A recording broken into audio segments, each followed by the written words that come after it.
So it seems to me that Leslye Headland put to bed the idea that Star Wars is for everyone, because it certainly isn't for her, at least not to write or produce or showrun or anything else. She shouldn't have been given any license to operate within the Star Wars universe, whether it be within Lucasfilm or anywhere else, in her own backyard, perhaps. But interestingly enough, Episode 5 delivered exactly what nobody was not expecting. In other words, everything that we knew would happen. And it was disappointing in so very many ways, including the fact that what everybody assumed and what one leaker said was the truth was actually true. The leaker of the identity was spot on. But then again, so were many. I think most of us kind of figured who it was, considering they were, kind of agile but small, not necessarily larger than any of the ladies around them, or maybe any of the actors indeed. In fact, as was pointed out more than once on streams I'd been on, this is a very diminutive person because everybody around them is so small. But, the leaker was right. It was Manny Jacinto's character, Kemir, or whatever, however you want to say it.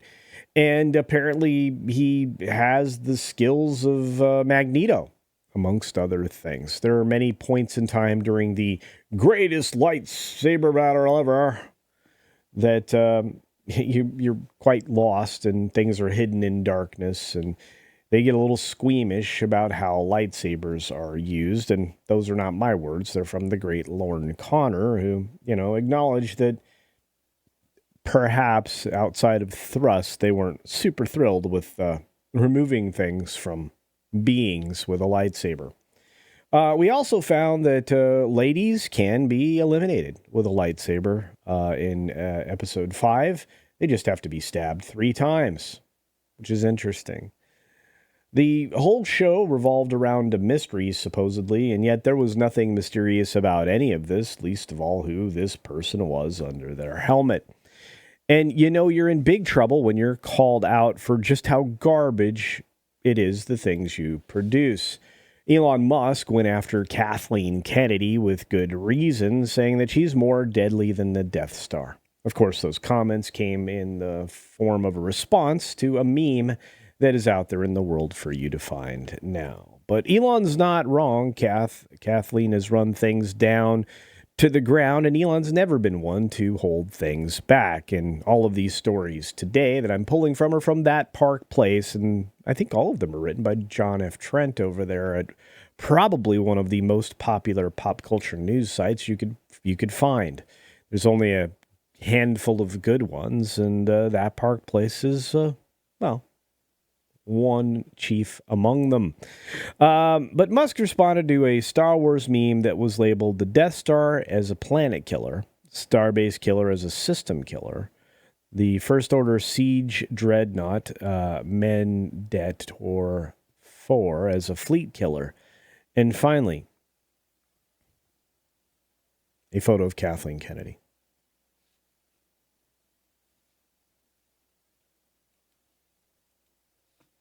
True story. In fact, he says she's more deadly than the Death Star. Indeed. And it got a lot of traction, I must admit. Someday, I want a trend like that. But Musk is no stranger to criticizing Lucasfilm, Star Wars, and the Walt Disney Company, because back in March, he reacted to a clip of Leslye Headland describing the Acolyte as lesbian fan fiction with a Star Wars veneer. And after seeing the show in real time, he was 100% right. I don't know. The show made no sense at times, or most times. The dialogue was super cringe at the end when Manny Jacinto's character, Kemir, went super Shakespearean, to everyone's surprise, in probably a nonsensical set of statements that we're still trying to figure out the meaning of. And, well, to be fair, the showrunners probably are too. What a wasted opportunity to utilize some wonderful fighting and maybe prove some prowess with a lightsaber. Instead, you're offered up a terrible lightsaber duel where people come at the antagonist one or two at a time and are easily, effortlessly overpowered. In fact, the only person that had an opportunity to even get down with it was the untrained non-master, the Padawan with the horns. I think the name was Janky, and strangely enough, she's like 4'4", okay, maybe taller, but they clearly had to use a different actor, in my opinion, to fight that fight because, well, Manny Jacinto is taller. We move on.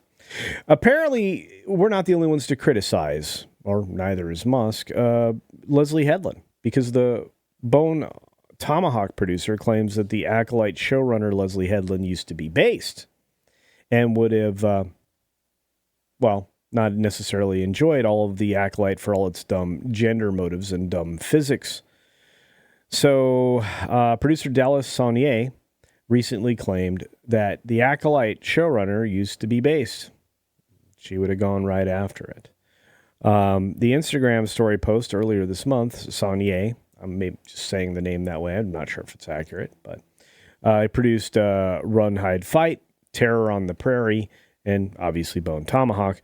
The Acolyte makes me sad on many levels. Star Wars is awesome. Was awesome. It's true. He continued, I discovered Leslye in a 15-seat theater on Santa Monica Boulevard back in 2007. Like Greta Gerwig, I locked arms with this woman and forced Hollywood to pay attention to her. Leslye was freaking based back then. Well, I bet. 13 years later, she'd moved positions entirely. Anyway, she would have pooed all over the Acolyte for its stupid gender motives and dumb physics like fire in outer space. He then stated, last saw her in 2017, and she was still her old self. But her reboot of Heathers, starring an even younger Brett Cooper, soon got canceled. Very publicly for all the dumb reasons, and it really shook her spirits. I saw her lean into modern victim mentality, more with Russian dolls on Netflix, and really, no turning back from there.